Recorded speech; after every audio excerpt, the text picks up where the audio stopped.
In the summer of 1991, the quiet farming community of Ross County, Ohio, was unsettled by an absence. 19-year-old Laura Spencer vanished after the closing hours of the county fair, a celebration that had always promised music, livestock, and fried food beneath the glow of carnival lights. That year, the fair ended not with laughter, but with silence. Laura was gone without a trace, leaving behind only a single cryptic clue: a pair of shoes abandoned on the grass near the livestock barns. 7 months later, when a maintenance worker stumbled upon a locked metal container in the back of the Fairgrounds tool shed, he uncovered a truth so grotesque it would unravel the very fabric of this town's trust and lead to the most horrifying revelation imaginable. Laura's night began like so many others. She arrived with friends just as the sun dropped behind the horizon, its light bleeding into streaks of red across the sky. The air smelled of fried dough and hay, a mix that clung to clothing long after leaving the fairgrounds. Music blared from the tilt-a-whirl, blending with the shrill voices of children and the low hum of generators powering the rides. Laura's laughter cut through it all, nervous, sharp, touched by the unease that had been growing between her and her boyfriend David. Witnesses remembered them arguing near the Ferris wheel, their faces lit by the slow, circular sweep of its lights. David's hands moved as if to grasp for control, while Laura turned away, her voice lost in the noise of the crowd. It was not unusual for young couples to quarrel, yet those who watched sensed something raw beneath the words. A fracture widening. By 10 o'clock, the fairgrounds had thinned. Families guided sleepy children toward parked cars, and vendors began closing their stalls. Am I alone?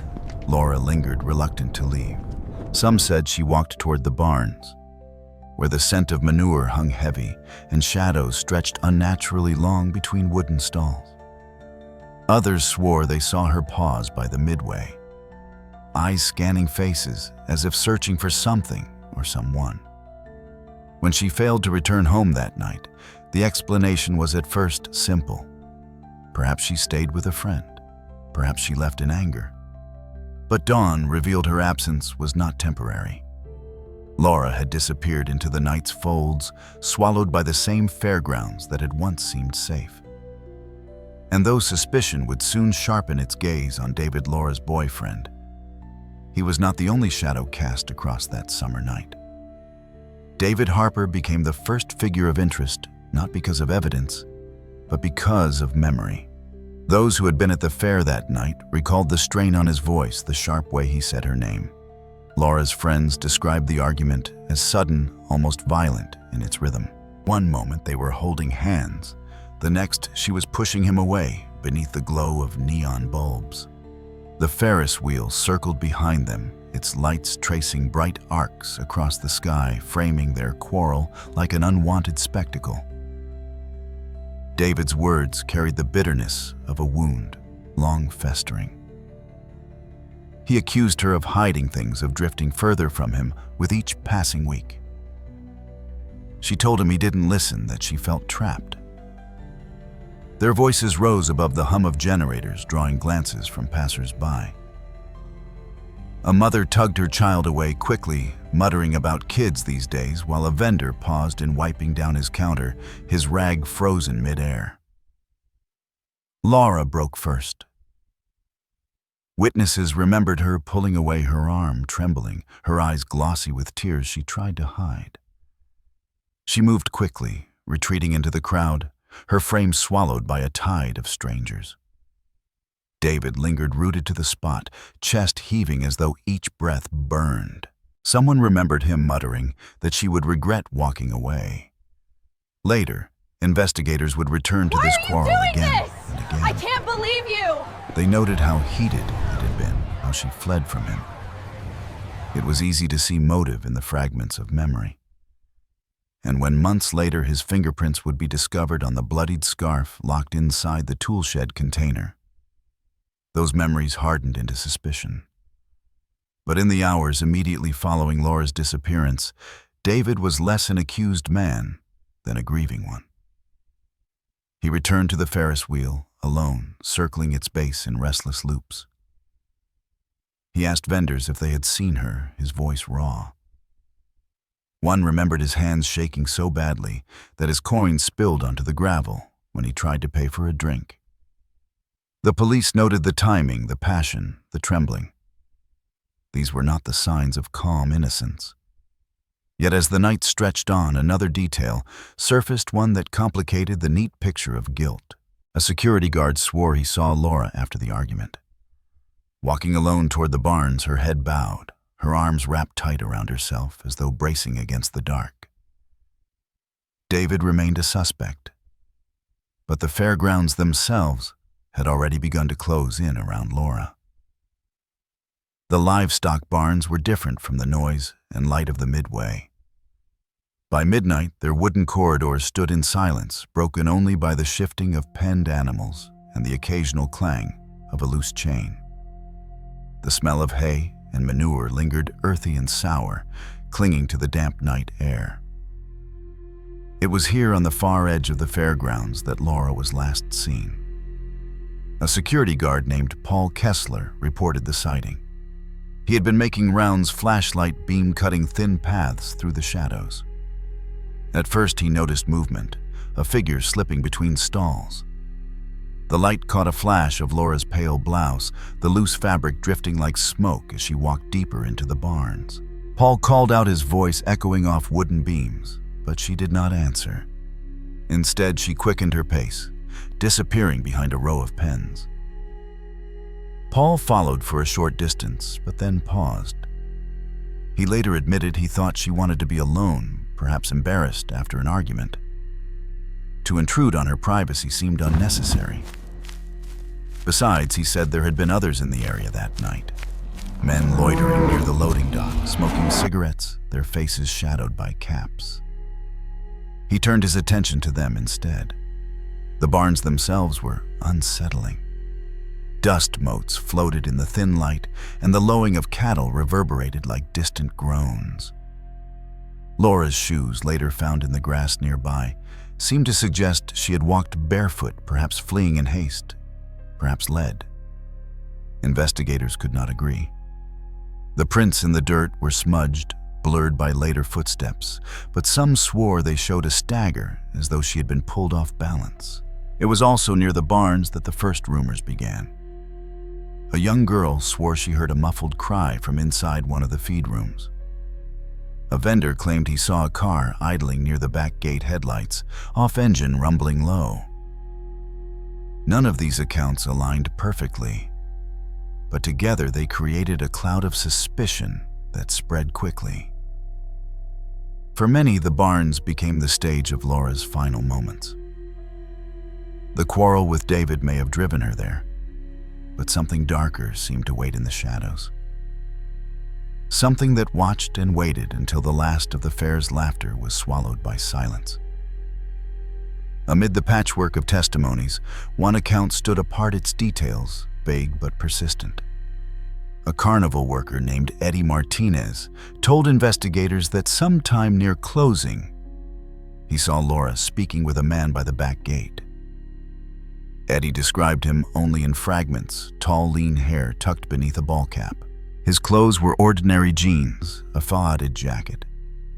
But his posture suggested familiarity, as though he belonged among the workers, yet was not one of them. What Eddie remembered most was the gesture. The man leaned close, keys dangling from his hand, and Laura hesitated. She glanced toward the barns, then back at him. Eddie couldn't hear their words over the clatter of dismantled rides, but he saw the stranger point toward the parking lot. A ride, perhaps? A way home. Eddie continued stacking boxes, assuming nothing. Only later, when Laura failed to reappear, did the memory sharpen into menace. He told police he thought she looked uncertain, that she stepped back before edging closer again. It was a scene both ordinary and uncanny. A young woman at the end of a long night, tempted by the promise of escape. The stranger, however, left no name, no clear face. just a handful of impressions that seemed to shift with each retelling. Some swore he drove an old sedan with a dented bumper. Others said a truck with its tires muddy from the livestock pens. Tire tracks would later be found near the barns, their pattern distinct, their destination unclear. Investigators seized on this phantom quickly. He became the predator in the dark, the unknown man who haunted the peripheries of every fairground, waiting for the careless or the lonely. Flyers were printed with sketches, though none matched perfectly. The public, hungry for an explanation, fixated on him. He was dangerous, faceless, easy to imagine in every shadow. Yet Eddie himself, when pressed, confessed doubt. Laura had not seemed frightened, only conflicted. She had glanced over her shoulder, scanning the thinning crowd, as though measuring her options. Perhaps she knew him. Perhaps he was no stranger at all. In the official reports, he would remain the unidentified male, a convenient shape into which suspicion could be poured. And for months he eclipsed the barns, the argument, and the fractured pieces of Laura's last known movements. But the truth was not waiting outside the fairgrounds. It was already inside, resting quietly behind locked doors. For 7 months, Ross County lived under a weight that grew heavier with each passing week. Posters bearing Laura's face weathered under sun, and around their edges curling, their ink fading to pale ghosts on telephone poles. Her parents' voices broke during interviews, their words strained, repeating pleas into microphones that captured grief, but no answers. Volunteers scoured woodlots, culverts, and riverbanks, returning with nothing but mud on their boots. The silence was worse than any discovery. Theories multiplied. Some insisted David, the boyfriend, had lost control after their argument. Others swore the faceless stranger had lured her away into the night. Still others whispered about the barns, that they were a labyrinth where anyone could disappear. Each theory split the community further, neighbors watching one another with suspicion, families retreating into guarded silence. Then on a raw March morning, the silence broke. A maintenance worker named Carl Denton arrived early to prepare the fairgrounds for spring events. The barn stood empty, the Midway Bear rides dismantled and stacked like skeletons in storage. Carl moved toward the tool shed at the far edge of the grounds, its tin roof slick with dew, its padlocks stiff from months of disuse. He muttered about replacing hinges, about cleaning rust. Then, as he dragged a pile of lumber aside, he noticed it, a metal container waist-high shoved against the back wall. Its surface was scarred, edges worn, but the lock shone newer than the rest. Carl's first thought was practical. It belonged to the fairgrounds manager, perhaps holding equipment.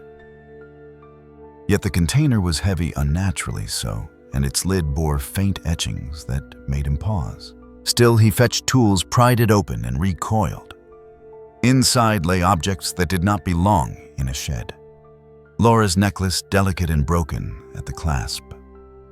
A scarf, its fabric stiff with dried blood, folded, as though someone had tried to arrange it neatly.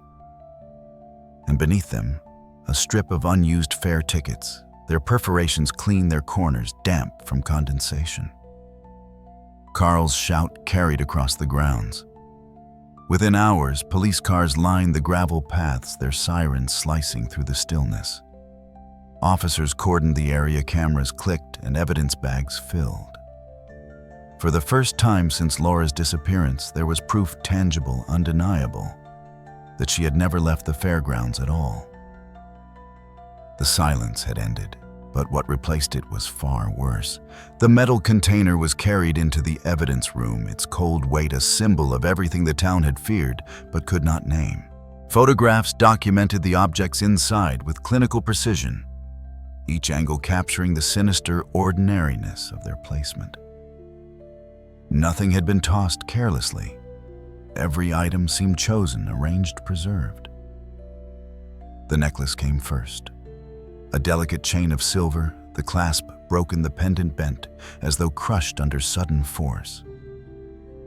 Laura's mother confirmed it was her daughter's.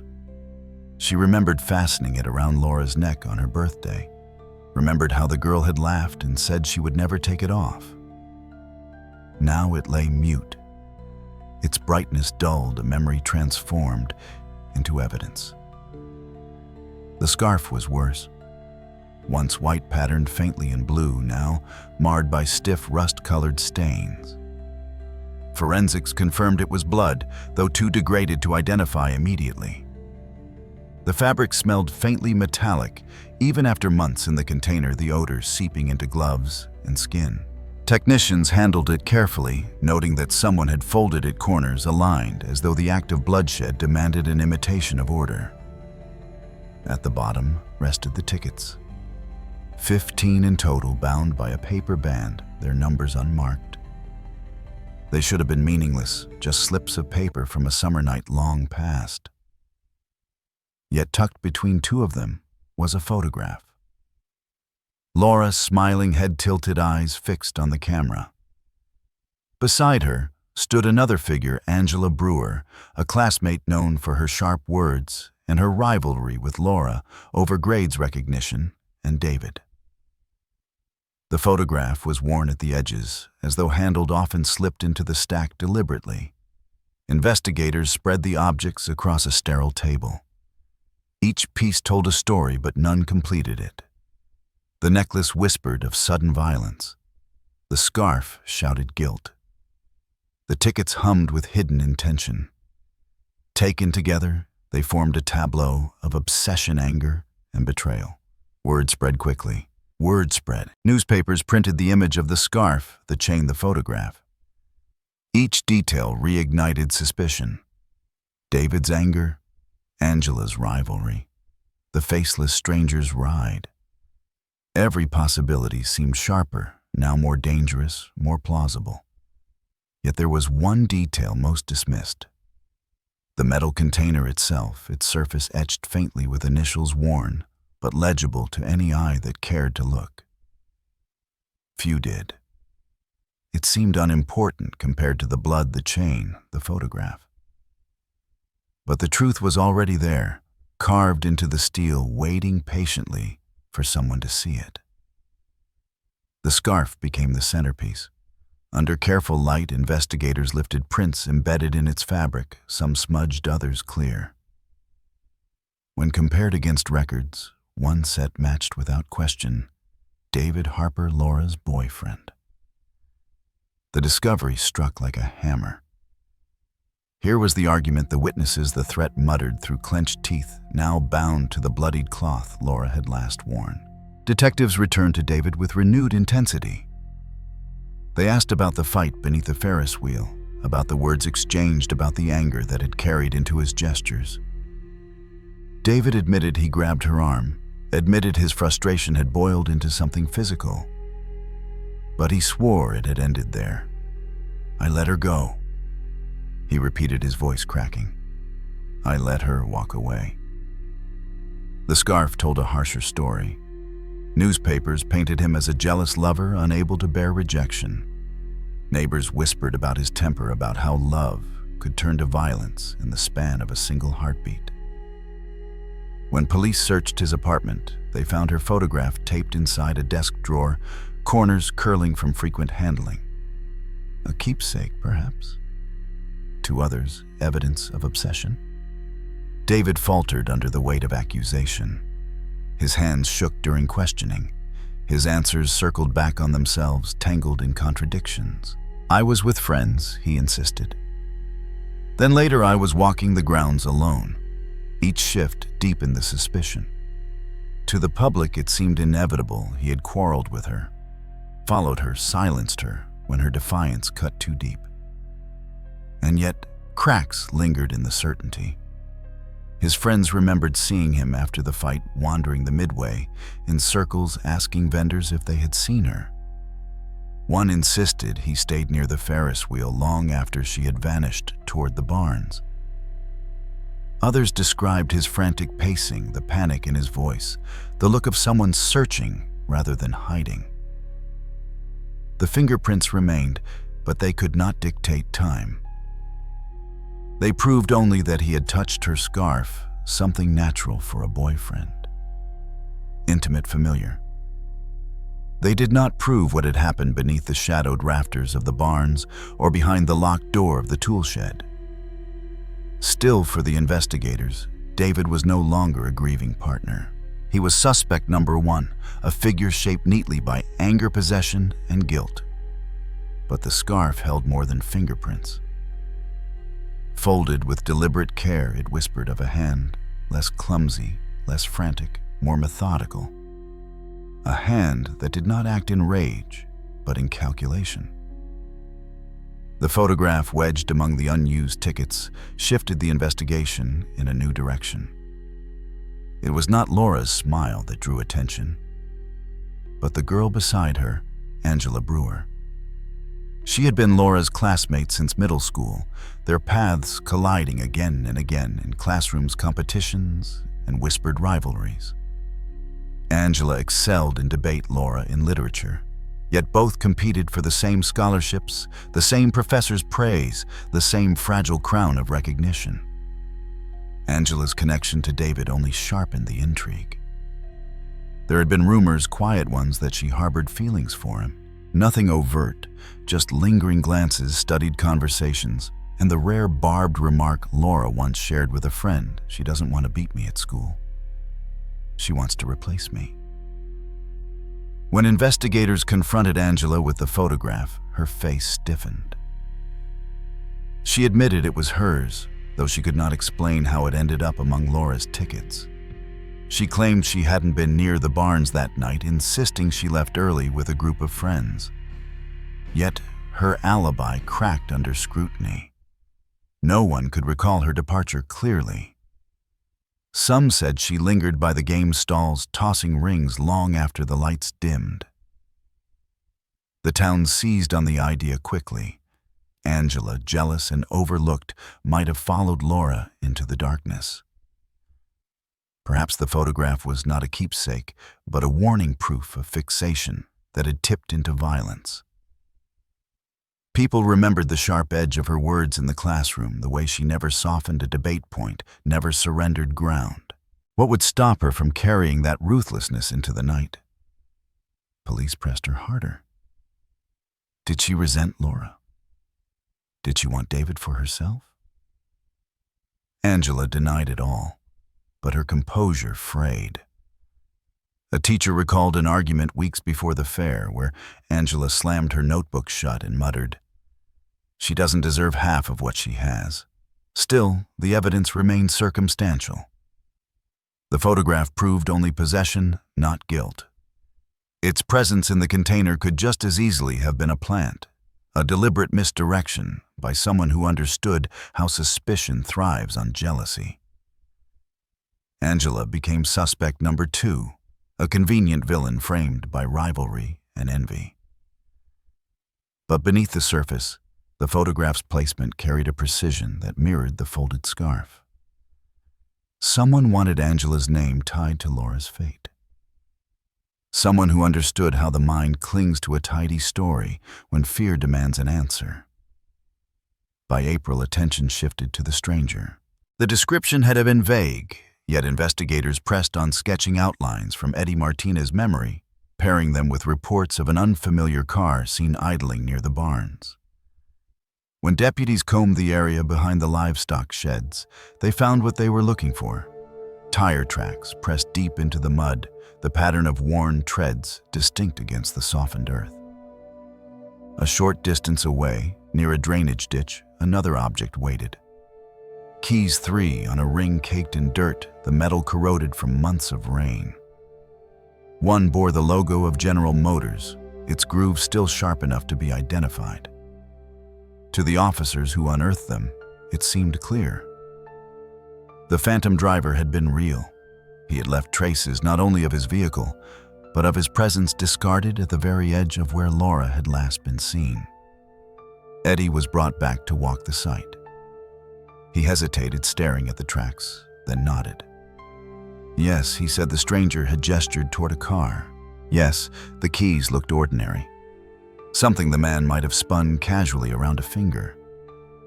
The memory solidified, sharpened by the discovery.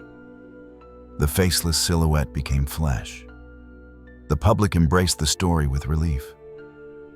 Unlike the tangled emotions of David or the subtle jealousies of Angela, this explanation felt clean, a predator hunting fares, preying on isolation, vanishing once the deed was done. Mothers gripped their children tighter. Men double-locked their doors at night. The keys became talismans of fear, proof that evil could lurk outside the glow of carnival lights. But cracks soon showed. No missing cars were reported that matched the tracks. No local registrations aligned with the keys' cuts. Attempts to match them to recovered vehicles yielded nothing. The trail stretched outward into the anonymity of highways and borderless miles. Investigators warned he could be anywhere, blending again into the next small-town fair. Yet in hindsight, the keys carried a quieter message. They were not buried deeply, but scattered as though dropped deliberately. Too visible to be overlooked, too neat to be accidental. A breadcrumb cast into the dirt, waiting to lure suspicion down the wrong path. Even so, the narrative held. David was erratic. Angela was jealous, but the stranger, he was the hunter. He became the monster of choice, a story the town could understand. Few noticed the tool shed looming in the background, its padlock gleaming faintly, initials etched into steel, just waiting for someone to care enough to read them. When the evidence container was first cataloged, the focus fell on its contents: the necklace, the scarf, the photograph. Few paused to study the box itself. Yet beneath layers of rust, faint markings lingered. Letters carved shallowly into the steel, as though etched years before RM. They were the initials of Richard Maynard, head manager of the Ross County Fairgrounds. At first, no one cared. Maynard had overseen the fair for decades, a man whose presence seemed as permanent as the barns themselves. He was known for his quiet efficiency, for keeping the grounds running on time, for settling disputes with a firm nod rather than raised words. The initials were dismissed as routine, his way of marking equipment. But the container's placement raised questions. Why had it been tucked into the shed's farthest corner, padlocked with a newer lock than the rusted latch? Why had no one remembered it being moved there? Carl Denton, the maintenance worker who discovered it, swore he had never seen the box before. Others, too, insisted the shed had been empty of such containers the previous summer. Still, Maynard remained beyond suspicion. He was the man who unlocked gates in the morning, who walked vendors through their setups, who signed papers with the county. When interviewed, he expressed grief over Laura's disappearance, shaking his head slowly, his voice low, almost reverent. He spoke of her as that poor girl, his eyes drifting toward the barns, as though he could still see her walking into the shadows. What slipped by unnoticed was his phrasing. He told reporters she never made it off the grounds, a statement that at the time seemed like speculation, yet later would echo with eerie precision. Only someone with knowledge of what had been hidden could speak so certainly. Investigators logged the initials in their files, but did not linger. Their energy remained fixed on David, Angela, and the faceless stranger. Maynard continued to unlock gates, to guide tractors across gravel paths, to nod at officers as they combed the barns for evidence. The initials faded into the paperwork, a detail filed under routine explanation. Yet the container was not routine. It was personal, chosen, and marked. In hindsight, the truth was visible, carved plainly into metal, waiting for the eye that dared look past the obvious suspects and ask why the caretaker of the fairgrounds had felt compelled to sign his crime. It was not bloodstains or tire tracks that finally unraveled the mystery, but paper rows of numbers inked neatly into ledgers hidden deep within the fair office. They were discovered almost by accident. A junior accountant reviewing routine files noticed discrepancies in vendor payments. The sums were small, at first easy to overlook, but across years they formed a pattern. Money siphoned accounts. Altered profits shifted quietly into blank spaces no one ever questioned. The handwriting belonged to Richard Maynard. The revelation reframed everything. Laura had been helping part-time at the fair's administrative office that summer, sorting receipts, filing contracts. She was meticulous, a trait her professors praised and her friends sometimes teased. It was inevitable she would notice the numbers that didn't align, the balances that ended too neatly. She had even mentioned to a friend that something doesn't add up in their books. At the time, it sounded like nothing more than a passing frustration. In truth, it was the spark of danger. The scarf, the photograph, the keys, each now looked different. They were props, diversions crafted to draw attention elsewhere. But the container itself, etched with Maynard's initials, held the deeper story. Laura had uncovered what she was not meant to see. She had walked too close to a truth Maynard had built his career upon, and for that, she was silenced. Witnesses remembered his calm presence during the months of searching, how he reassured volunteers that she'll be found eventually. They recalled how he always seemed nearby when evidence was logged, how his hand lingered over papers before passing them along.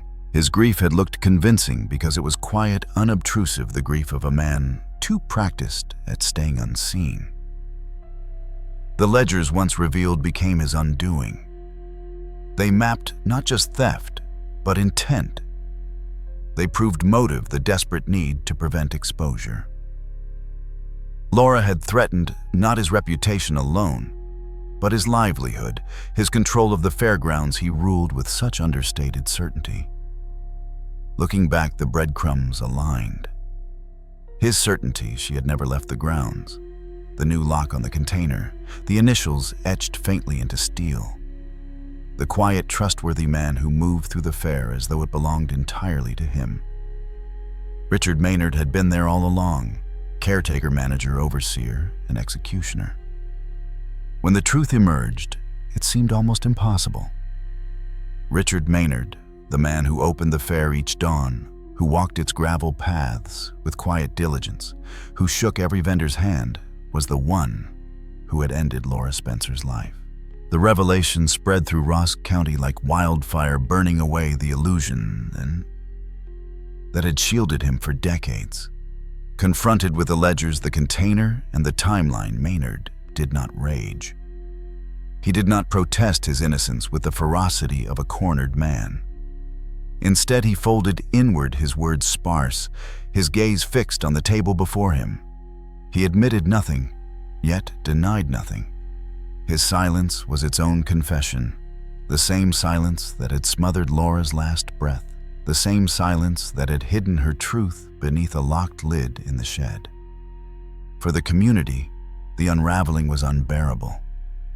They had spent months whispering about David's temper, dissecting Angela's jealousy, imagining the faceless stranger in every shadow. All along, the real villain had been the man entrusted with their safety, the man they overlooked, because he blended so seamlessly into the fabric of their lives. At trial, the prosecution laid the breadcrumbs in a single, unbroken line, the initials etched into steel. The new lock no one else had access to. The financial discrepancies Laura had stumbled upon. The precision with which evidence had been planted to cast suspicion elsewhere.